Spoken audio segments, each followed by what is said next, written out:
Now that we've worked through the penalties, so we know that it's $181.74 currently in Victoria for the 2021-22 year per penalty. So we know that. What we need to look at next, we've gone through and we've had a look at the residential tenancies sections.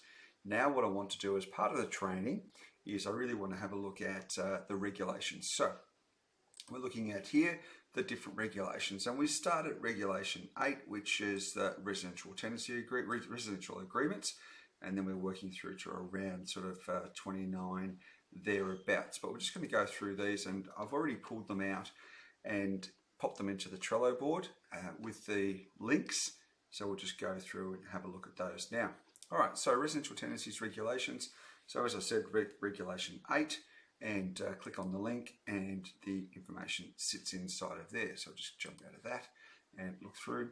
So I've got the residential agreements. Then we've got, next one would be 10, standard form. So we're now talking about what form the document needs to be in. This is really important if you are creating your own type of tenancy agreement, or if you're using one through a program that you haven't actually modified. So you need to make sure that the document, don't just assume that because somebody's created it for you that it's the right type. Same with the management authorities as well, particularly if you're using some of those programs where you buy a subscription and they offer the management authority, they offer the tenancy agreement and all of that together. So just make sure you've had somebody have a look over that to see that it complies. Don't assume. Prohibited terms, what you can and can't put in. Really important with regards to some of the terms that you need to make sure that you aren't writing in. But here's one that's really important, particularly if you're looking at the transfer of tenancy. Unless you've already put into the residential tenancy agreement the fact that the tenant would be, or the renter would be liable for the expense for a transfer of tenancy and also for the break lease. Unless you've already put that into the tenant agreement before they sign, then you really can't be charging us. You can't charge the tenant a fee back through to the agency. What you can do is you can charge the owner, so it needs to be incorporated into their management authority, and then you charge the owner as you normally would. That would just process through the rent, and then you would get the tenant to reimburse the owner. So it's a 100% reimbursement for a transfer of tenancy fee. And then of course we go through for a break lease, a break and fixed term lease. It would be a pro rata of the letting fee in the first year, plus the advertising, if there was an advertising. But you can't just go and put fixed fees. You can't go and say to a tenant it's $220 or $150, whatever the fee is, to transfer a tenancy agreement, unless you've got it already written into here. Now, most agencies will fail on that, and as a result of that, so 27B, let's just go back and have a look at what the fine might be, and I'll see if I've got that. Okay, 29. We don't have 20, so here we go, 27B, prohibited terms, and the fine inside of there. It doesn't actually note there's a fine, but what it does do is it actually says what you can and can't put in.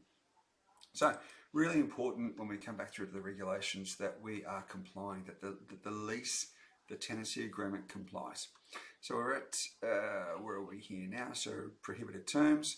Now we're looking at professional cleaning. So professional cleaning, very important. That would be professional cleaning from a commercial contractor. That would be carpet steam cleaning. So what you're looking at there is if you've had a vacate clean for, say, a furnished properties, what you're looking at there is the previous tenant, if they've provided a receipt, that receipt needs to be incorporated into the condition report, or it needs to be incorporated as part of the tenancy agreement.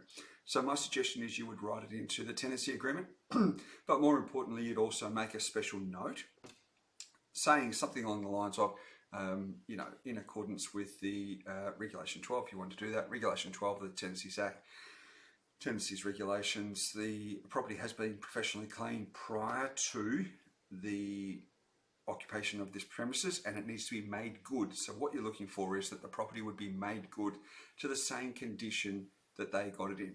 What you can't do is you can't write into an agreement that the tenant has to steam clean the carpets.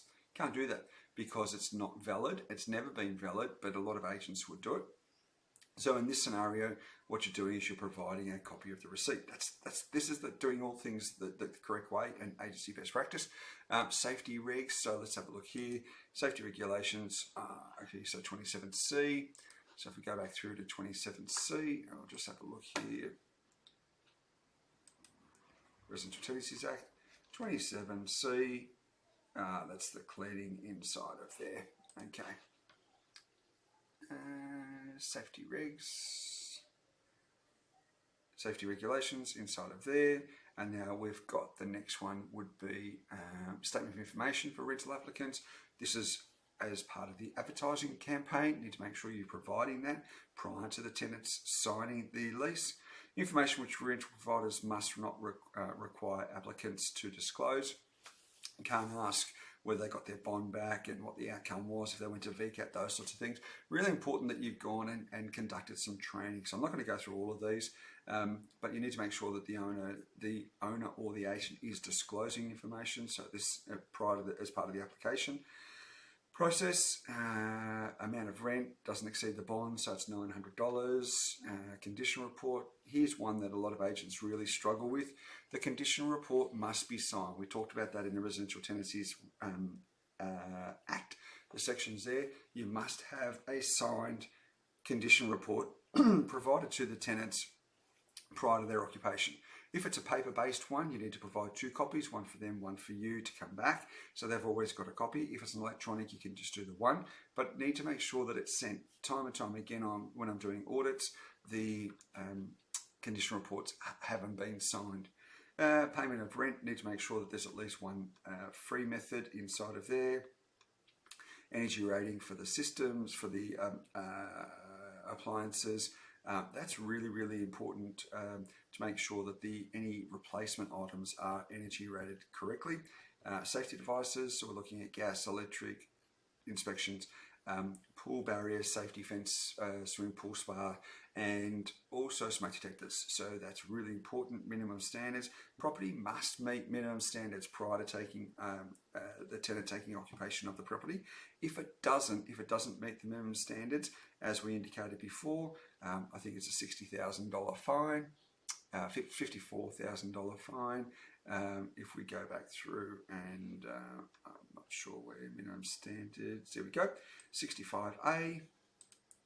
And if a property doesn't meet the minimum standards, it's a 300 penalty units inside of there, which is the $54,500 penalty. So the property needs to you need to make sure there's part of the leasing. So when you get a notice to vacate, and that's when you start to process the property from the advertising point of view, from the legal documents. Does the property comply with minimum standards? Have you got the disclosure statements from the owner? Is the property going to be sold? Is there owners corporation rules? So there's a whole series here. My suggestion is that you create the checklist. I've got checklists in the other parts of the board, and this should form part of your monthly audit process. Okay, so property meets minimum standards, and then we've got the different schedules inside of here. Schedule 1 is the components of what should be incorporated into a lease. So again, if you're going to go back through and create your own versions of a lease, I wouldn't suggest it, but if you are, then it needs to incorporate, and it needs to be as per the prescribed version, otherwise it's invalid.